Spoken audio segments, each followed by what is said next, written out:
So now the question is, what do you do when the troll is mentioning a fact, which is a flaw in your product or service, and they're not keeping quiet online, and they're gaining momentum? Is it something you ignore? I mean, is ignoring a strategy? What do you like? What do you do in scenarios like that? Yeah, it's quite interesting. The idea of something gaining momentum, most of the times, the reason why something gains momentum is also because, like you're saying, it's true.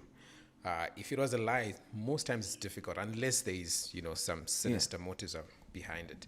But in many cases, I think one of the things that is very difficult is that also brands have cultured or put up the culture where they respond better to people that are more influential. Yeah. So if you have an audience, if you are influential, you do something big online, if you say something, the whole company is shaking. People are trying to respond to you. If you're a normal person, you have an actual real problem. Nobody responds. Yeah. I think there's a particular case where some person in Mtoko, a company within Zim, they had been sent some money somewhere. Yeah. One of these remittances and stuff, and they needed to get money from there. Right. They got there, and there was a huge queue, and they were trying to call, put stuff on social media. Yeah. Nobody was responding. They couldn't get the money, but the money had been sent by someone in diaspora to take someone to hospital. The person died. Wow. So now, if someone comes and says, "Okay, our relative is dead, it's because of you," would you say it's not? So that's the sort of space that you get into. Yeah. There are actual real problems that get associated with some of these things. So I think that the idea is to be able to put a structure that responds to problems and feedback, not people. Okay. Because any feedback is feedback. Negative, positive, it's feedback. Whether you like it or you don't like it, it's feedback. Yeah. So when you put structures within the business that actually speak to that, it's feedback. But now here comes another problem. Structurally, most organizations say, digital marketing is an example, you respond to queries. Yeah. Right. But you're not customer experience. Yeah. That's true. There is customer experience. And maybe it's an actual technical problem. Yeah. Yeah. So at the end of the day, the person who posts stuff on social media is the same person that is supposed to respond to problems. But Right. maybe they don't even have an attitude They don't have the for it. capacity. They don't for have the it. Yeah. capacity for Training for it. You're Yeah. trying to make them listen to someone who's yelling. They're not trained for it. Yeah. But there are people that are supposed to be trained. If they are not there, you must train the people. Yeah. If that department function is not there in the business, it must be there. Yeah. So that function then has to put parameters or steps on how do we de-escalate or how do we engage. Yeah. Something should gain momentum if it's wrong, and it's fine. It's Yeah. not horrible Yeah. that something Yeah. is gaining momentum. Yeah. Yeah. I don't think customers expect a perfect product, That's but they true. expect companies that solve the problems that are associated with the products that they Yeah. put out in the market. And companies that care. Yeah. Yeah. And your feedback to Yeah, I mean, absolutely. I think David just broke it down. I mean, and absolutely. I think, you need people that have the capacity to handle those things, and don't expect a guy who's doing your content creation to somehow magically know how to respond and address. And, there's a certain language I think you need to use. Yeah. You need to understand human psychology, right? Yeah. What words are you Yeah. going to use to make this person calm down? And somebody's screaming in your face, Yeah. literally online. You need to know, and have the skills to do that. So I think that's an important point. And I think I just want to flip it the other way, where maybe you're not a big corporation. Yes. Maybe you're just like That's 3-4 the next people, question right? I wanted to ask. Somebody like myself. Yeah. So I usually I try and see, okay, is there a valid point? Yeah.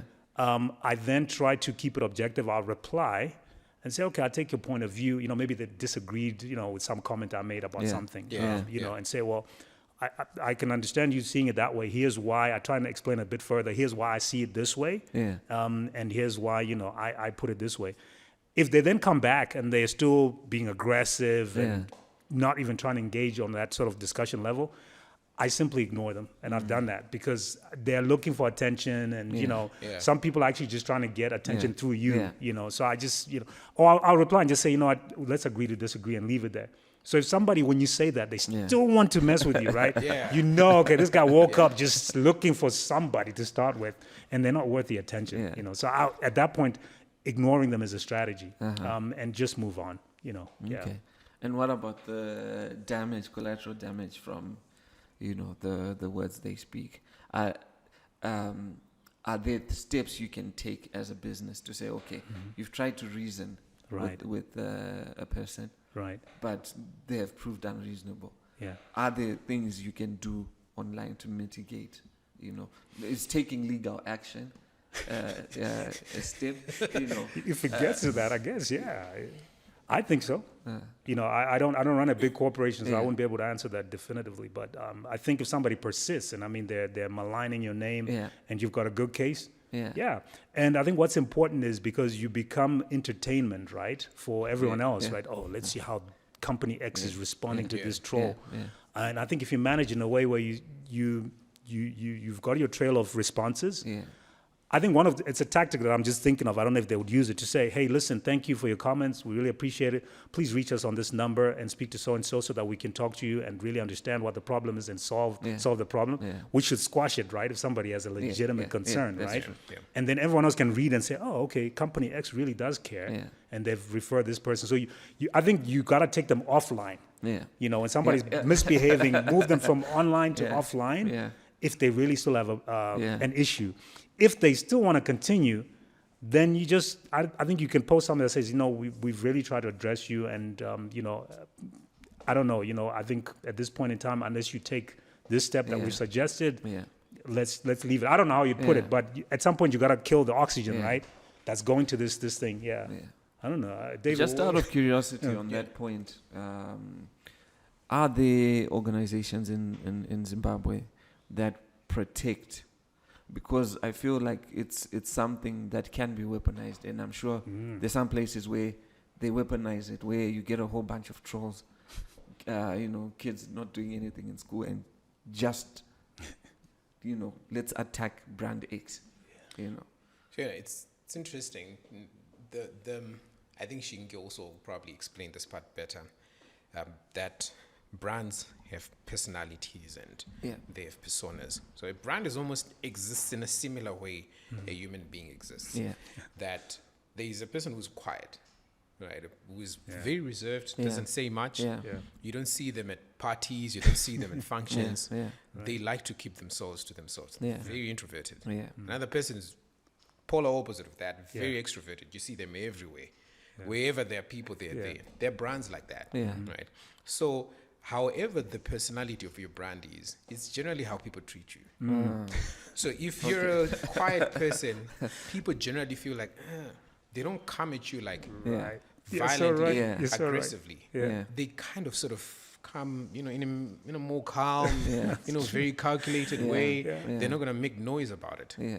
But if you're a loud brand, Yeah. you're everywhere. Yeah. Definitely people are going to figure going out to how to step- do it. Yeah. Yeah. And secondly, the choice of channels or platforms that brands choose to exist on, it's not mandatory. No one forces a brand to be on social media. Yeah, but I guess you're right, because I know Twitter is highly likely. Yeah. You're highly likely to, engage. For example, Yeah. Twitter Yeah. is a good example Confrontation, because Elon Musk, he took away Tesla from Facebook. Really? Right. Yeah, Tesla is not on Facebook. Wow. Solar City is Yeah. not on Facebook. SpaceX is not on Facebook. He took it out because he said we're getting no benefit from it. Yeah. There's no real reason for us to be there. And he took it off. Wow. Is Tesla dead? No. No. Yeah. So the thing is, It's a choice. it's a choice. So if you choose to be on social media, you need to put the architecture behind it to be able to sustain your life there. That's it. It's as good as going on a cruise. You're on the water, and then you see things in the water. Then you say somebody should come and protect me. Why didn't you prepare when you're getting into the water? So it's in the same way. If you're getting like on that. social media, prepare for it. Yeah. You're gonna find people Have a that are strategy. aggressive. I like that. So I like prepare that. for it. Yeah. But I'm not denying the fact that there should be organizations that Yeah. are supposed to do that. But Yeah. particularly, I think from a legislative point Yeah. of view, Yeah. we don't. We're still I think the government is working on a data protection act, that privacy act. Other places they use that. Should be Apple or GAPO, the frameworks on how do we deal with people's information and stuff. So, for example, in some states, I think in some countries in Europe, no one actually feeds their queries or feedback on social media platform. Oh, okay. There is a particular portal Yeah. that you do that on. Yeah. The same way we used to have those boxes where people, put Drop their- their Yes. suggestions. drop their suggestions and stuff like that. There is an equivalent to that. So the idea is, if you exist on social media, you need to define the parameters. Okay, we are on Twitter, or on Facebook, we're on LinkedIn. Yeah. Can anybody complain on any of these channels? That's it. Yeah. Yeah. If they do you have a way, a mechanism of directing them to where they're going to get help? Exactly. Yeah. If you're directing them to a channel where they're supposed to get help, do they actually get the help from there? Yes. Yeah. Generally, if you direct people to a place that you are going to get help there, then they get help, they will go. Yeah. Okay. Yeah. That's true. If you direct them to a place to get help and they don't get help, they will not go. Right. Yeah. So it's now a matter of how much architecture thinking that you have put into it, Behind which it. speaks back to that sort of organizational structure that we're talking Yeah. about Yeah. around customer experience. Yeah. So whether you're a small business, Yeah. you must think about it from Yeah. a customer Yeah. experience point of Absolutely. view. It doesn't mean that you need to have a team Yeah. of 10 people. Yeah. Yeah. The thinking should be there. There's thinking should be The there, yeah. architecture should be there. The structuring should be there. Yeah. You are deciding to go to look for customers online. Yeah. You should know what Understand will the happen when risk. What you can go happen? there. Yeah. Exactly. It yeah. can get bad. Yeah. But if you then feel like, oh no, I'm just being abused, everybody does get abused online. Yeah. Yeah. So the whole idea is to really think very well and thoroughly before you put yourself out there. Yeah. That's it. Like I said, Elon Musk has thrived. He's not on Facebook himself. He deactivated, I think, the Tesla page at about 1.7 million followers, and he killed it. Yeah. But I guess also for him, his personality is big. So we could throw it around yeah. that and say maybe it's because of his personality and stuff. Yeah, true, it Yeah. could be. Yeah. Yeah. It does happen that way, but at the same time, you could have other brands that generally. I know one brand that particularly is very crass with customers. Cummins, Right. the toilet paper manufacturer. Yeah. Oh. In the Okay. States, yeah. Yeah. Because they that's their persona. Oh. Okay. So they throw it back at you, Yeah. but they solve it. Oh, yes. Okay. So they do it with humor and Oh, wit. okay, So people right. actually like to complain to them because they get something back. Yeah. That is interesting. Because I know I also follow D brand. They also have that kind Brand of is like that. Yeah. Okay. Yeah. where it's like the comments, they're just naturally very aggressive and Yeah. offensive. Yeah. Yeah. Yeah. Yeah. That's just the way they communicate. Yeah. So even when you bring up a problem, sometimes it's like it's entertainment. Yeah. Yeah. You Yeah. know. Yeah. But interestingly, the history, D-Brand, it was a founder-owner business who used to run it, doing some kind of drop shipping and stuff. So he used to be the same person that does all the stuff. Yeah. So he used to be pissed off by people who just say funny things. Oh, So it okay. was him, the owner of the business. So he responding. started Yeah. responding. Yeah. But then the brand's personality or persona was also shaped after him. Yeah. Yeah. So yeah. that comes back to that, where we were talking about the personas of the brand Yeah. Right. and how that actually affects how Right. people interact Yeah. with Yeah. that brand. Yeah. So I know how, Shingi, you mentioned how you can kind of distinguish between helpful feedback Yeah. and unhelpful feedback. Right. Personally, sometimes because I run a business, I find myself filtering myself Yeah. because I ask myself, okay, if someone was responding to something bad that I did, how would I, Yeah. how would I want them to speak to me? Right. And that informs the voice I use and Yeah. the way I respond to platforms and whether I go inbox Yeah. or call Exactly. someone. Yeah. Yeah. My question to you is how can we as individuals or creators also avoid being the trolls? Because we're looking Right. at it from the other side, but what if you think you're giving feedback but you're actually just being a Right. troll? Right. Yeah. Yeah. It's a tricky one, I must say. But I think, like you said, just having empathy, like put yourself in that other person's shoes, right? And say, okay, how would this person? And it's really about communication, isn't it? It's about communication skills which we use everyday life, whether you're talking to your spouse or your child or your boss or somebody you work with, to say, okay, how do I give feedback that a person could possibly look at as negative, but I actually want something positive to come out of it. Yeah. So you have to think carefully, take a deep breath, right? Don't just say whatever first comes to your mind, right? They've got this thing about if you want to write something to somebody with like really strong words, write it, don't send it, sleep, next morning, go through those words again and then check, Yeah. do I really want to Want say to this, say- So yeah, kind of yeah. use that technique, And I think at the end of the day, also ask yourself and say, listen, do I really mean to help this person? Yeah. What is my motivation behind what I'm saying? And then what's the best way possible I can do this? And I guess at times it is tricky now. Do I do it publicly or do I DM them? Yeah. I think you have to make a call on that one. If you think it's going to be very sensitive and maybe it'll come across the wrong way, I think it's better to DM the person because you really care about them. I think they would appreciate that. So, it comes down to the golden rule, right? Do unto others as you would have them do unto you. Like you ask yourself, would I feel better if somebody was to write in DM me or publicly, because it could cause embarrassment, and and particularly if that person was not expecting you to maybe get into that kind of dialogue. If they were and they were saying, guys, here's what I've done, tell me what you think, maybe then you can share because everyone will benefit. But if it's something you saw that you think they would appreciate the feedback privately, then I think DM them privately. And just remember that, I don't know about you, but as a creator, I'm attached to the things I create, So they're human beings behind this stuff, and they're doing the best they can. Yeah. And one thing I know about being a creative person is that creative people, actually, we crave love and appreciation from people. Yeah. So when you get the opposite of that, it can literally damage That's true. You might not want to say it out loud, but every little criticism does something that marks your soul somehow, As a creator, and that's why I think you have to be very brave to be a creative person, because you have to develop that sort of resilience to say, you know what, okay, 10 people didn't like this, but I know 30 other people really appreciated it.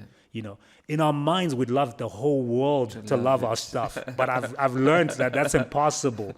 So I think, think about it before you criticize, and just think this is a human being who loves what they're doing. It might not be what you think is great, but to them, they've put their all into it. And think to yourself and say, how can I really help this person move forward? Hey, maybe you should have tried these colors or whatever, and they can take it or leave it. And I think if you approach them with love in your heart, they will feel it and they'll respond accordingly. As opposed to, I just want to criticize this person and make myself look like I'm the expert. So I always try and keep that in mind. But I try not to, do. Some people might disagree. I try to be helpful with what I'm doing. Okay. And then, as we're talking, bringing it back to you, David, it's a conversation I think we're having away from the camera. And I'll give an example and then ask my question. So I'm like, I really like films, and I'm interested in how they're made, who directed them, the style they used. And I know, some people don't like spoilers. I do not care. I will like literally watch maybe like 4 or 5 videos explaining the story and different narratives before I watch the movie. Go and watch the movie, come back and watch more. Again. Right. So I enjoy it. But one thing that I've realized is it kind of feels like some of these people are being paid by the big studios, where it's like, okay, these people are getting invited to when it's like the red carpet launch with all the media houses, and like, okay, is this really independent, or these are now like foot soldiers? Do you know what I'm saying? So now, bringing it to a question, it's like, I guess it's a way of being proactive in terms of PR. How can brands begin to implement things like that? I mean, even locally. I mean, let's talk about it as a big organization, but also as a small organization. How can you begin to create a community of like foot soldiers online, I guess? It's a very tricky space to be in for obvious reasons. If you have some foot soldiers who can then probably get frustrated by you if they then go out and say, actually, he paid him. What I was saying is not really real. But again, it works differently for certain things. For example, I think I haven't actually watched Oppenheimer, the Christopher Nolan film, but I was listening to a podcast. Someone was talking about how he approaches film. And that there was a set for the Oppenheimer, Tenet. It had about 600 people, but only 16 people had the script Out of 600. out of 600. And for the 20 actors and actresses that had the script, it had a watermark of their name and only one copy. So if it's you, Costa, right, then the whole entire script is a watermark, Costa. So that if it's lost, we know you lost the script. So he's super secretive about the details. So the environment that he creates on set makes people, even the guys who are on set, be curious. What is in the script? Yeah. And apparently, because he uses IMAX cameras that are noisy, Yeah.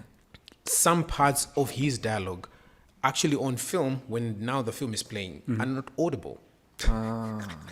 And he actually confessed just recently and said, we're now fixing it because IMAX is making the cameras a little more silent and the like. So most people do that ADR after ARD after recording voiceovers. Yes. Where after you've done the whole entire set, film, whatever. Because there's some parts that are not really audible. They go into studio, they record it. Nolan doesn't like that. He says he likes honest, candid conversation that was taken on camera. So now you're walking on the beach and there's something that goes on. He doesn't care. He says that's how real life feels like. So he creates an environment that makes people want to figure out, so what is it? Then people start to put these theories online and whatever. Then we watch them before we watch Oppenheimer. Then that whole momentum happens. If it's being coordinated from a studio point of view, perfect. I mean, it matches what he does. He feeds it. It's different from when you're, let's say, a counter example. You're on set, everybody knows the script. The script is just plain all around, it's everywhere, and everybody knows what is there. And people are even taking pictures of the whole thing, putting it on social media. Right? Then the next thing, you're putting foot soldiers that you're paying. That doesn't balance.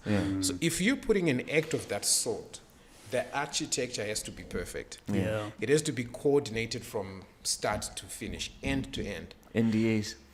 You don't want to be doing it if you're not really prepared for it, because things can go wrong. I mean, we've seen certain churches, people coming out and saying, I faked a miracle. And the like. It's similar to that. So if you want to do that as a PR dimension, there are professionals who do it. There are ways to control channels, way it's done. But it has to be authentic at the same time. I was going to say exactly You don't want to do something that is fake and then put it out there. Fake stuff, if they find their way to the nature of art is it's subjective. So to someone else, it's genuinely a masterpiece, and then to someone else, it's like, okay, like what's this? Like for me, I remember, like for me, Nolan is like one of my favorite directors, and I loved Tenet, but people were like really shitting on Tenet. Like, I don't get it, you know. But to me, it was like a masterpiece. But then someone else. So for art, I feel like it's subjective. It is. It is subjective. I think even Shingi was speaking about it, that, you know, we as creatives, you want to own, you want people to love, because that's why you're doing it. But at the same time, there are some things that are a little bit advanced for their time. I think when, say for example, Christopher Nolan did Memento, people didn't get it then. It wasn't a hit. It's a hit now. A lot of people go back and watch Memento because now they feel like, oh wow, that thing was great. But when it came out, people didn't feel the same way. Same thing as Tenet. I think maybe people start getting it when they watch it 3-4 times. Inception, people were getting confused. So there's a dream in a dream. So what is that all about? Nobody does that. That sort of thing. So at the end of the day, I think art is, as you're saying, it is subjective. But at the same time, the idea is, how well do you interpret it maybe after 5 years? Do you give it time? Do you also think about it as the artist that I want this to last for the next 5, 10, 20 years? Do you project it in that way? Do you put architecture around it that makes it that way? I think if you watch, there's a Big Think video that did a tapestry web analysis of artists, how they get published. So for you to be popular, they were saying you have to go through certain networks. But they were saying there were a few exceptions, people who didn't go through certain publishing houses or museums and the like, who actually then blew up. But there are a few. but most of them have to go through a certain coordinated route. The reason why those routes are like that, it's like the same argument that is a music recording label important or not important. It is important because there are certain things that it does, structured to, really cater for certain gaps. So it's in that same way, if you don't want it, you still have to have that sort of thinking and put it in place for your own self. How are you going to cater for certain gaps? So it speaks to that if you want to do coordinated efforts to sort of, accelerate, energize your craft, even if you're a brand, even if you're a corporate, it's great. The M-Pesa, the Kenya one, equivalent to EcoCash, when they launched in Kenya, they used to put people into what they call matatus, which is like combis. So people their job was to talk about it, the whole thing. Wow.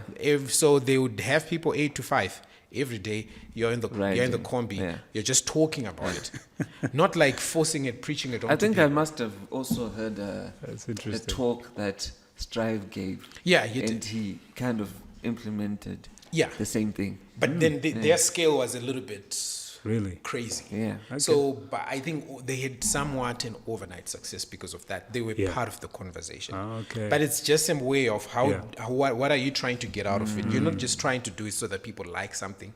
They did it because they wanted adoption of the product and they got what they wanted. But it was authentic. The product was real. The product works. But that's what I'm saying, that I feel like it's an opportunity for brands, because if creativity is subjective, authenticity is also subjective. True. You know. So maybe it might be a point of finding people who believe in the product, but then you're stuck. You get the point where it's usually for something new that you're trying to get people to understand. Right. Yeah. So but it's a good space. I don't think we have gotten as much in them. What's your take on? Yeah, look, I think going back to David's point, I think the first thing is be authentic. It's got to be authentic to your brand and have the actual product that's viable, right? Because you can do all kinds of PR and whatever, but if your product sucks, it sucks. Eventually everyone will know it and they'll leave. And then the other thing I think is be deliberate about it. Like he was saying, you got to have a strategy and say, okay, this is how we're going to roll this out. If we're going to have these foot soldiers, this is what they're going to do. If things go wrong, this is what we're going to do, like he's saying. If they end up saying, if you hire the wrong person or the wrong influencer, then comes back and says, they pay me to do this, and you got to have, maybe you've got contracts, signed, legal, whatever agreements, so that they can't just go out there and just say whatever they want to say, But it requires a lot of thinking, thinking and strategy and saying, and go learn about it. If you don't know what, go find out how do we best safeguard ourselves as a company if we get all these people to talk about our products and blah, blah, blah. But so prepare for every scenario that can happen. I think if you're like that, you're in a good place to do it. And there's nothing wrong with that. Having people help you do your PR. But you have to be smart about it. And I think you have to be deliberate about it. True. Because, worst case is like the church scenario where somebody says, I was never sick. I never had cancer, and you lose credibility. So, but have a good product at heart. I think that's the foundation. It's got to do something, like the M-Pesa thing, So, bring it back to criticism. How do you evolve your product? Because sometimes what happens with products is people get used to using it a certain way. Right. Then you develop it, you add new features, you are moving into a new space, And I know a very good example is Instagram. I mean, they keep changing. If you check one moment, the center button is something else. The create button moves somewhere else, And how do you, as the creator of a product, how do you innovate and still keep people? Because when you innovate, there's going to be some negative feedback. Okay, it's hard to reach, or I can't find this. But maybe there's some research that went into seeing that, okay, this will improve the user experience over time. Like, how do you? Wow. I think I'm going to let David take this one first. I want to hear his thoughts. That one is a tough one. You know what? I remember the story about Red Bull when Red Bull launched. He took a product from Asia that was existing. It wasn't a new product actually. And then he decided that he needed to bring it to Europe because he got there and then they told him, if you have jet lag, you can take this thing and kicking you up. And he took it and he was like, wow, okay, I need to take this thing to Europe. When he did, no one took it in. Nobody cared. Yeah. And speaking to food soldiers rather, the thing that we're just talking about now, they used to get empty cans, stash them in bins in the UK. To create an idea or an impression that people are taking this thing in. This stuff. Before you know it, people were taking it in. Yeah. But here's what then they did really well. They deliberately created a feedback loop between them and their highest consumers of the product, or their most intimate consumer. So, for example, if you are a sports brand, there are people that buy your product because they like fashion. They use it in fashion context, but you are really a sports brand for athletes. If you start listening to the fashion critics more than you listen to the athletes, you're not going to have a product at the end of the day. So you must have a feedback loop that you structured where if LeBron says something about the shoe, you're going to fix it. Yeah. But if a model says something about the shoe, you want to re-look at it. Yeah. But you want to know, why did we make this product? Why do we think this thing exists? That's it. So feedback loops are important. Yeah. But nowadays, like I said, back in the day, businesses, when they're structuring themselves, didn't care about feedback loops. You can create a shoe polish. You don't care how it polishes. You just told them it shines. Yeah. And then if it doesn't shine, it is what it is. Yeah. You're gonna figure it out. Yeah. You're gonna choose whether you don't want it or you want it. Yeah. Yeah. But in today's case, if you still want to allow yourself to innovate, you must have feedback loops. So that's one side to it.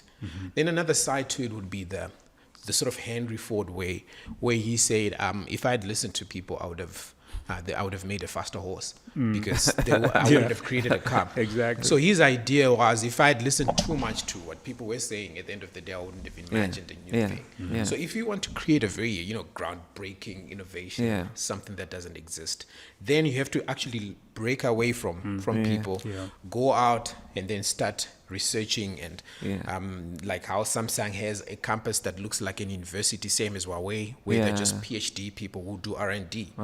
You can't expect them to just create something because a customer said something. They're probably 5-year, 6-year horizons and thinking into the future. But at the same time, you could be an Amazon that balances both these two fronts, where you have a very good pulse of what the customer says about the product that you've given them. At the same time, you have a split away effort that is out there where you're imagining what the future is going to look like. Yeah. For example, the teens that we say, these, millennials, this Gen Zs, whatever, or here we call them AMA 2000s.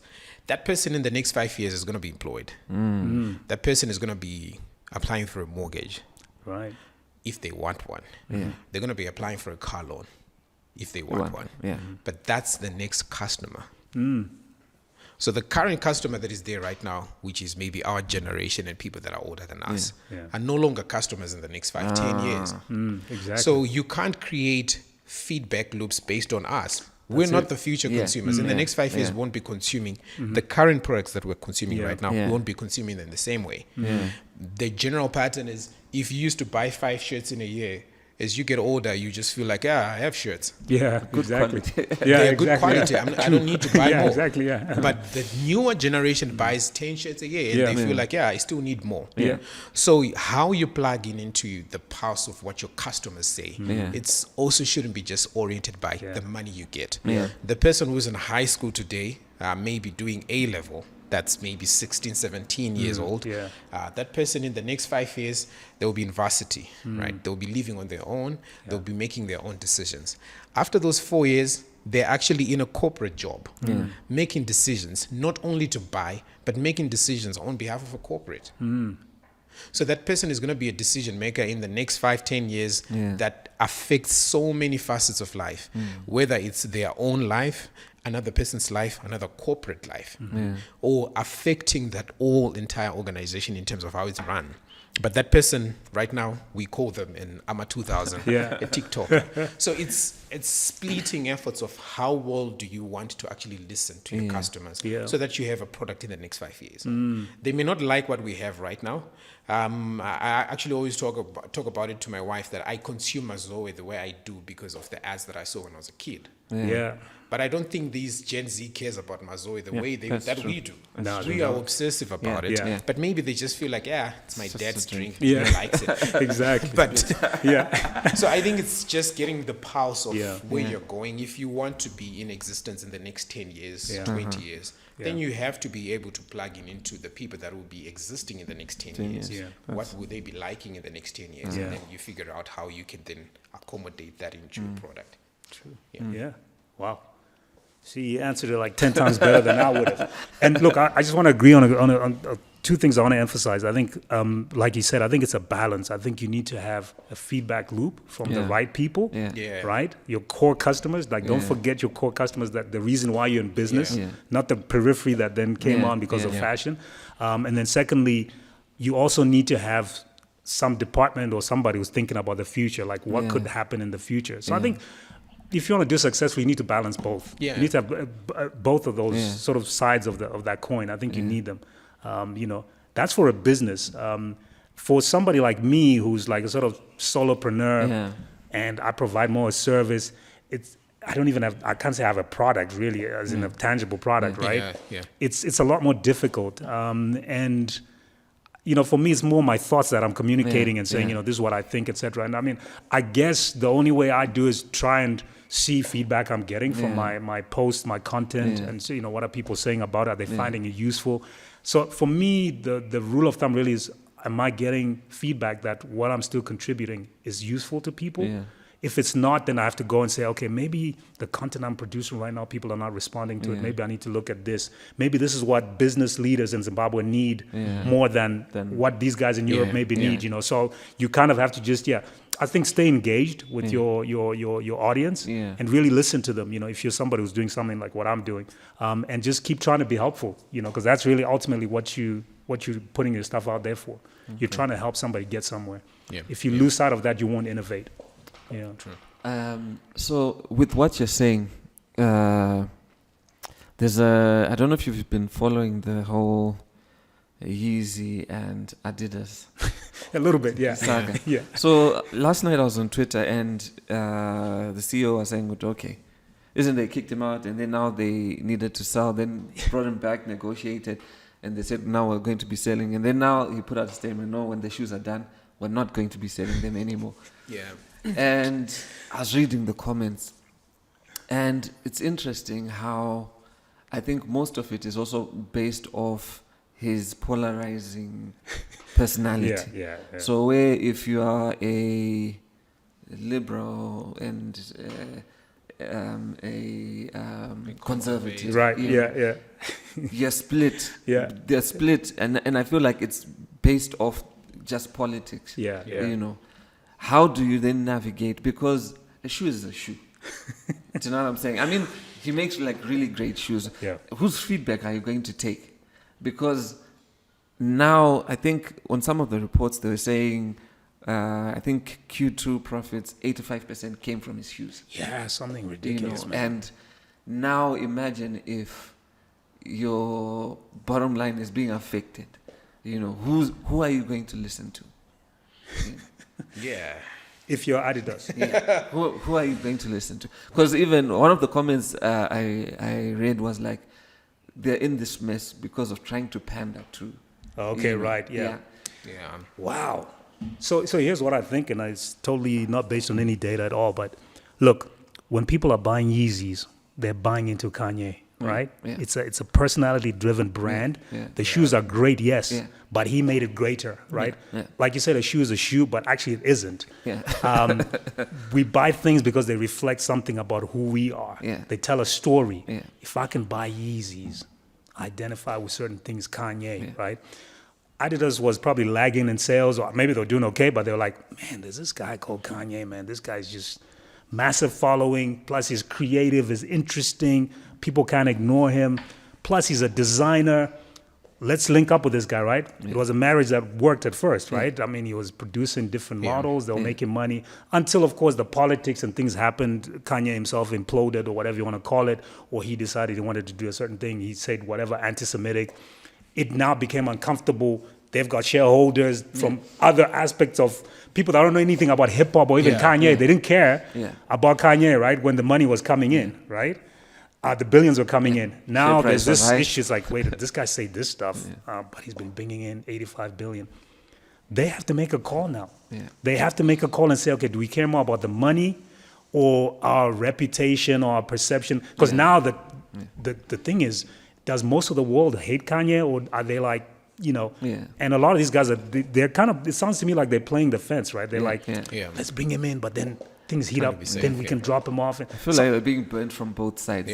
So I think they just have to bite the bullet and make a decision. Like, okay, we stand and can align ourselves with Kanye and his craziness, or we don't deal with people like that and we're willing to lose money. David, I don't know, what do you think?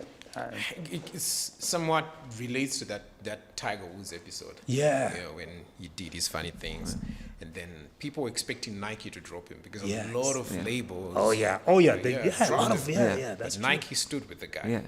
Then I don't know if it was an arrangement or an agreement that they agreed that Tiger, you're gonna have to work hard on your game. You need to win the next PGA. But the thing is, he won it. He came back and he won it. So Nike was vindicated by it. And that was a black man. Same as Kanye, he's a black man. Unlike what maybe Tiger Woods is, Tiger Woods doesn't talk much, doesn't say anything. That's true. It's probably just what he does. Unlike Kanye, you're not too sure. Tomorrow is probably going to say another thing. But I think it goes back to the idea that what do you do when your brand crosses out into other people's cultures and you have your own culture. So you're German. And you have these German principles around what you think your brand should represent and what it stands for. And then it crosses over to hip-hop. But isn't it funny that it's a German brand? And they're blasting him for being anti-Semitic. It's the irony is crazy, but at the same time, it's a cultural thing. They have their own culture in German that respects certain things. There are certain things that they don't say.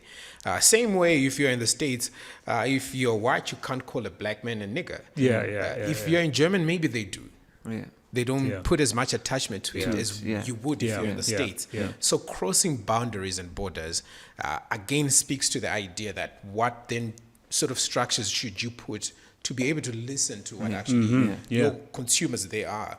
So the bulk of the people that buy Adidas in America, probably now they were largely influenced by Kanye. Because Nike is influenced by the bulk of the athletes that are there. You know, Michael Jordan LeBron, and the like, LeBron and the like, all these Serena. Very heroic figures. And if you look at the pattern of what Nike does, you see very common themes in there, that they are so cautious of the history of the black people or the culture of the black people. They're so concerned about the passions that these guys have. If you see all their ads, they have that.